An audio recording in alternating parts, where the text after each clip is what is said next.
Escape from Tarkov is a hardcore extraction shooter that combines milsim with RPG elements. Players roam the war-stricken region of Tarkov, trying to kill enemies, complete tasks, and secure as much loot as possible. Death means losing all your gear, all your loot, and sometimes even part of your sanity. The game strives for immersive realism, with developers often creating unique mechanics, like a complex health system, realistic ballistics, in-depth weapon customization, and even gun malfunctions and overheating. However, one specific update was so revolutionary and so controversial that developers eventually removed its core mechanic: realistic armor hitboxes. Before we dive into that, let me explain how armor and ballistics work in Tarkov. If you are an experienced player and already know this stuff, feel free to skip ahead. In Tarkov, the player's body is divided into multiple hitboxes and sub-hitboxes. Armor also has its own hitbox. In the armor stats, you can see which areas of your body the armor actually covers. Tarkov's hitboxes were always more precise than in most games, but they were still pretty generic and symbolic, mostly because of technical limitations. For example, if you had an armor plate on your chest, its hitbox usually covered your entire upper torso. When a projectile hits a part of the body covered by armor, the game calculates damage based on penetration stats, armor parameters, and even factors like ricochet chains. In most other games, armor just reduces damage by some fixed percentage, but Tarkov has actual terminal ballistics. Bullets with low penetration might do almost no damage and only apply blunt force in some situations. And because ballistics were fairly realistic, but armor hitboxes were unrealistically oversized, time to kill ended up much higher than in other milsim games.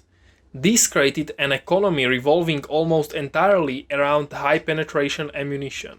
Even shotguns are primarily used with armor-piercing slugs or fletchettes by high-level players. But then everything changed in this update. The update introduced modular armor systems. Players could now swap plates in their vests and plate carriers. But more importantly, it added smaller, more precise armor hitboxes that accurately matched the real coverage of the armor. For example, a chest plate only covered your chest. Simple concept, but honestly, I've never seen any other game implement it at this level. Not only was this cool as hell, but it massively improved gameplay and balance, in my opinion. Firefights became more tactical, immersive, and punishing. Guns and ammo that were previously considered garbage suddenly had purpose. New tactics and playstyles emerged. Armor still gave you a better chance of surviving, but it no longer turned you into a bullet sponge. Don't get me wrong, the game still wasn't perfect, but overall the update was fantastic. At that point I had been playing Tarkov for maybe 4 years, and this was the era when I had the most fun playing it. All my friends agreed it completely revived the adrenaline rush we first felt years ago. Well, not everyone agreed. Some streamers, for example, could no longer treat the game like Call of Duty, running around in top-tier gear, tanking bullets like it's nothing. Some adapted, others whined and demanded the game be changed, claiming the update was unplayable. This is real water, not some shit monster energy shit. This is what you need to drink.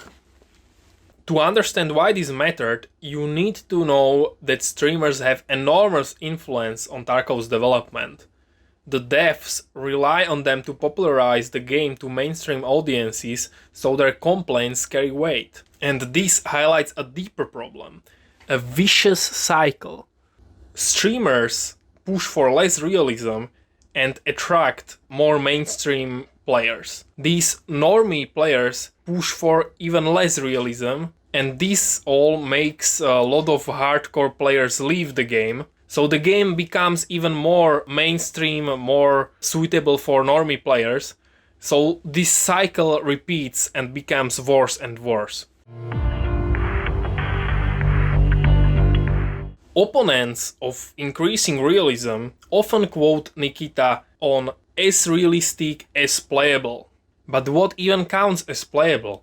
For a Fortnite player, for example, a game without health bars and fast building would be unplayable.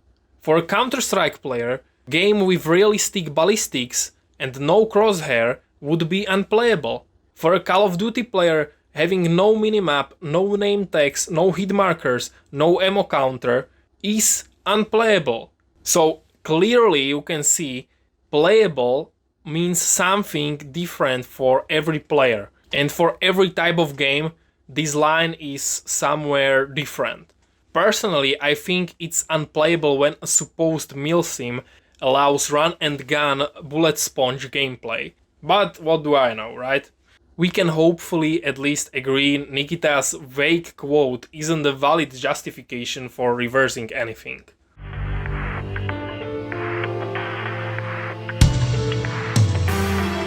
Now let's take a look at another argument against realistic armor hitboxes, the so-called armpit meta. Players basically complained they were dying too often from shots to the armpit hitbox, the small area under the arm that armor usually doesn't cover.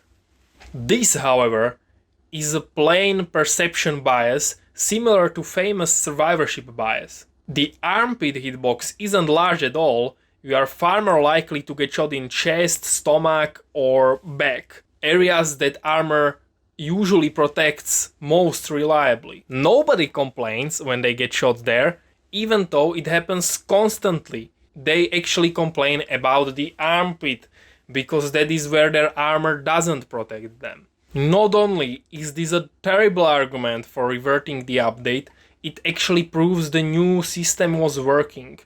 Armor protected the areas the most commonly hit, while weak spots forced players to think about positioning and exposure. But while I laughed at these complaints and the endless streamer crying, the streamers got the last laugh, because the developers listened.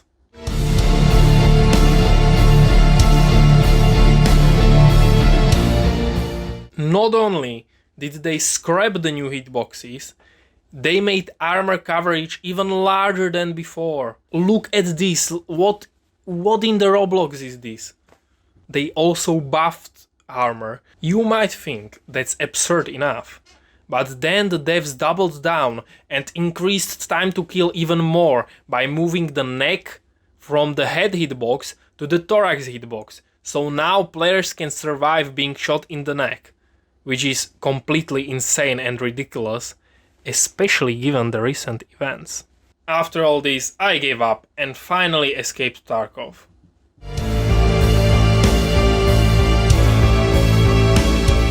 Sometime later, hope sparked again when I saw the announcement for the Hardcore Vibe update. Maybe developers are returning to realism and brutal gameplay. But I was mistaken. This update was mostly aimed at making players' life miserable with changes to in-game economy and loot. Don't get me wrong, I don't really mind, but this was not the hardcore I was expecting. I want hardcore shootouts, not hardcore item selling prices or whatever that was about. Most players didn't like the update, so BSG thought, maybe people don't want hardcore, and introduced the softcore vibe.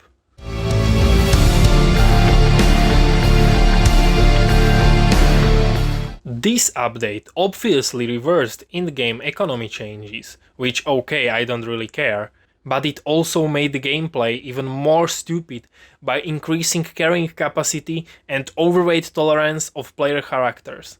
So now not only you can have armor that magically covers half of your body, but you can also run around with it more easily. Wow.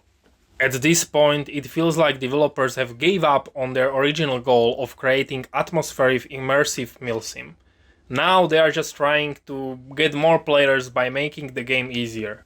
You might argue that developers have to make their game popular with streamers and accessible to more average players, to make money and keep the project going. But doing it this way might not be a great idea even from the business perspective.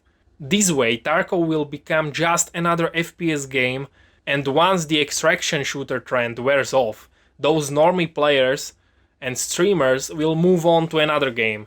So even if it sounds counterintuitive, developers should instead listen to players who want to enjoy the atmosphere and thrill of every raid, instead of mindlessly speedrunning the game with newest meta gear. Players who want realism and accept the fact they might die after getting shot, as long as bullets drop their enemies too, even if it might discourage some players in short run. Games like Arma and Squad have a very strong player base, even though they are extremely realistic and have lower time to kill than Tarkov.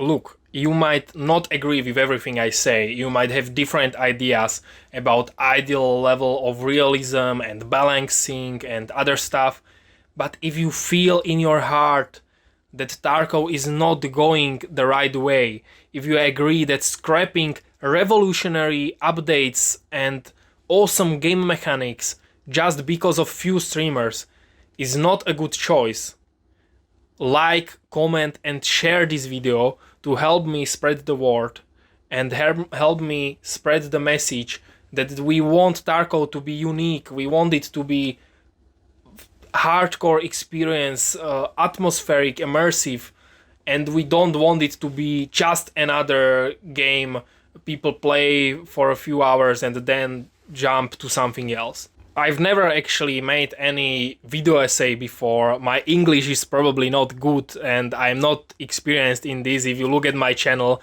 you will mostly see videos in my native language and some shitposts and some compilation of local politicians and maybe some Minecraft gameplay in Slovak language. But this issue is so important to me, and honestly it just breaks my heart to see this game I loved and I convinced so many people to buy just becoming something else and going another way. And I believe that Nikita and Battlestate Games developers also in their heart and in their soul wanted the game to be something else in the beginning. So guys, thank you very much for watching. Don't forget to drink water and let's make the Tarkov great again. Have a nice day.